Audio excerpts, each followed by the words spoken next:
Hello bankers. तो बीआरबीएल CIB examination का जो फर्स्ट शिफ्ट है वो ओवर हो चुका है and the first word is कि एग्जाम इजी टू मॉडरेट था, ज्यादा डिफिकल्ट पेपर नहीं था और जिन लोगों ने डिटेल प्रिपरेशन किया था उनका एग्जामिनेशन बहुत अच्छा गया है। ज्यादातर स्टूडेंट्स 50 एंड 60 प्लस ही स्कोर कर रहे हैं। So congratulation to everyone who has clear the examination.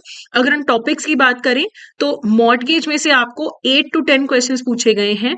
Mortgage bye deposit of title deeds और यूजुफ्रक्चुअरी मॉर्टगेज पे क्वेश्चन देखने को मिला है। नंबर ऑफ डायरेक्टर्स कितने होते हैं पब्लिक कंपनी में, प्राइवेट कंपनी की भी आप जरूर पढ़ लीजिएगा आगे की शिफ्ट्स के लिए। नंबर ऑफ मेंबर्स कितने होते हैं पब्लिक एंड प्राइवेट कंपनी में।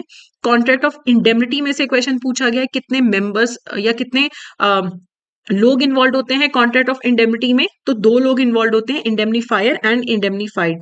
राइट्स ऑफ माइनर को लेके क्वेश्चन है। पार्टनरशिप फर्म में अगर एक माइनर को एडमिट किया जाता है तो उसके राइट्स और उसको 6 महीने के अंदर अंदर मेजॉरिटी अटेन करने के बाद ये डिक्लेयर करना होता है कि वो कंटिन्यू करना चाहता है एज अ माइनर या फिर नहीं।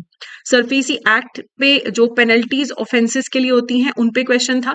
फेमा में जो पेनल्टीज होती हैं उन पे भी क्वेश्चन था। डेट रिकवरी ट्रिब्यूनल से जब आप डेट रिकवरी एपेलेट ट्रिब्यूनल में अपील फाइल करते हो तो कितना परसेंटेज ऑफ अमाउंट डिपॉजिट करना पड़ता है।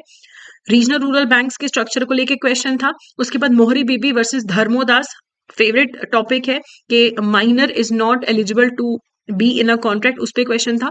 प्रिवेंशन ऑफ करप्शन एक्ट में पेनल्टीज कितनी है, फोर क्लोजर को लेके लिमिटेशन पीरियड 30 ईयर्स होता है, इस पे क्वेश्चन था। स्मॉल फाइनेंस बैंक में जो कैपिटल का रिक्वायरमेंट है वो 200 करोड़ है। एसेट रिकंस्ट्रक्शन कंपनी में 300 करोड़ है। इन ऑपरेटिव अकाउंट्स को लेके भी क्वेश्चन था। लिमिटेड लायबिलिटी, पार्टनरशिप, प्लेज और बेलमेंट में जो बेली के राइट्स और ड्यूटीज हैं उनको लेके भी क्वेश्चन पूछे गए थे।